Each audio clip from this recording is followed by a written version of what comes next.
Holder holder তোমার এই যে ওয়েল্ডিং করার সময় মাঝে মাঝে দেখবা যে হোল্ডার গরম হয়, হোল্ডার গরম হয় কি জন্য এটা বলো? হ্যাঁ হ্যাঁ হ্যাঁ এগুলো ভালো করে টাইট দিতে হবে। এই স্টিলের গুলো বইরা পুরো ডাবল টাইট দিয়ে পরে ভালো করে টাইট দিলে আর সেটাই। আমরা কিন্তু অনেক সময় ওয়েল্ডিং করার সময় দেখি প্রচুর পরিমাণ হোল্ডার গরম হচ্ছে। তো হোল্ডার গরম হওয়ার কারণ হচ্ছে একটাই, আপনার এই লুজ কালেকশন যদি হোল্ডারের মধ্যে থাকে, হোল্ডারের আপনার এই তামা কিন্তু কিছুগুলো আছে মোটা তামা, আর কিছু আছে হচ্ছে চিকন তামা। এখন চিকন তামা যেগুলো আছে এগুলা কিন্তু ডাবল করে দিতে হবে। আমরা করি কি সিঙ্গেল দেই, সিঙ্গেল দেওয়ার পরে নাট যখন টাইট দেই তখন কিন্তু এটা লুজ হয়ে যায়। লুজ যখন হওয়ার পরে যখন আমরা ওয়েল্ডিং করতে থাকি তখন প্রচুর পরিমাণ হোল্ডার গরম হয়, তখন আমরা দোষ দিই কোনটা হোল্ডারে। হোল্ডার ভালো না আসলে। হোল্ডারে যে আমরা যেটা ব্যবহার করতেছি হোল্ডারটা, এটা কিন্তু মোটামুটি মোটামুটি মানের, একদম ভালো আমি বলবো না, ভালো যেটা আছে জাপানি লালটা, তো এটা কিন্তু মোটামুটি মানের হোল্ডার, এটা আমি একদম ভালো বলতেছি না। তো এই হোল্ডারটা কিন্তু অনেক দিন ব্যবহার করা যায় যদি আপনি সঠিক নিয়মে সঠিকভাবে যদি হোল্ডারের ক্যাবেলগুলো জয়েন দেন, ঠিকমতো যদি নাটগুলো টাইট দেন। আর এখানে কিন্তু আরেকটা ভালো জিনিস দেওয়া আছে যে এইটা, এই যে এটা হাতে নাও,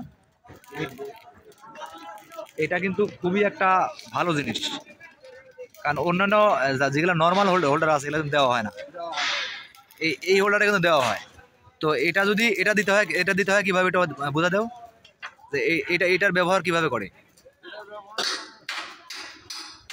দেখাচ্ছি। হ্যাঁ, এটার ব্যবহারটা আমরা দেখাচ্ছি, এটা ব্যবহার কিভাবে করে। এটা সঠিক ব্যবহার করতে অনেকেই পারে না, অনেকেই এটা কিন্তু ফালায় দেয়, অনেকেই এটা সঠিক ব্যবহার না করে এটা ফালায় দেয়। তো ফালায় না দেওয়া, এটা সাবধানে, হাতে হাতে লাগতে পারে, সাবধানে। তো এটা এই হোল্ডারের ফিটিং যত সুন্দর হবে হোল্ডার গরম না হওয়ার সম্ভাবনা তত বেশি। এই যে এটা কিন্তু আমি, হ্যাঁ অবশ্যই পেঁচা নিতে হবে এটা। এই যে এটা দিয়ে একটা সুন্দর করে মুড়ে নিতে হবে। এই যে এইটা কিন্তু একদম এই যে নাটগুলা যে ঢোকাও, তুমি ঢোকাও,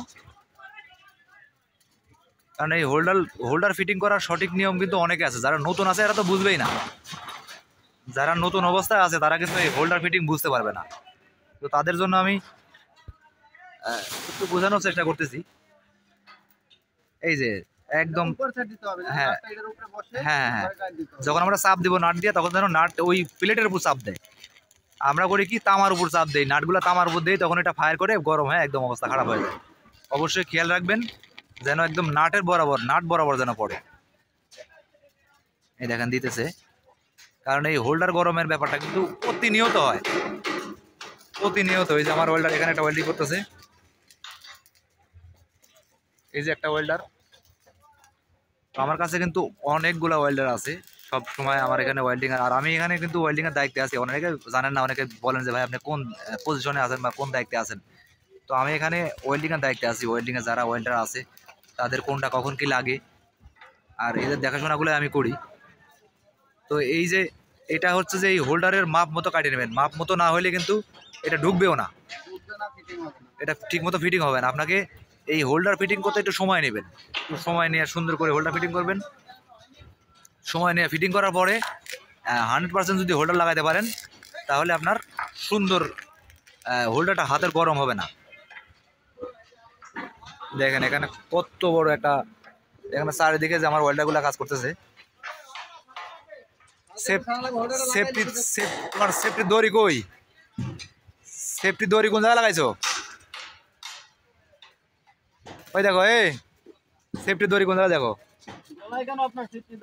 আর সেফটি দড়ি কোন জায়গায় জিজ্ঞেস করো।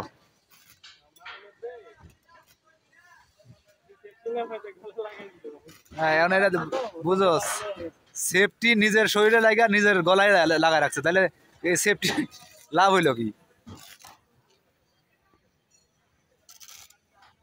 তো সবাই ভালো থাকবেন, দেখা হবে দ্বিতীয় আরেকটা অন্য কোনো ভিডিওতে দেখা হবে।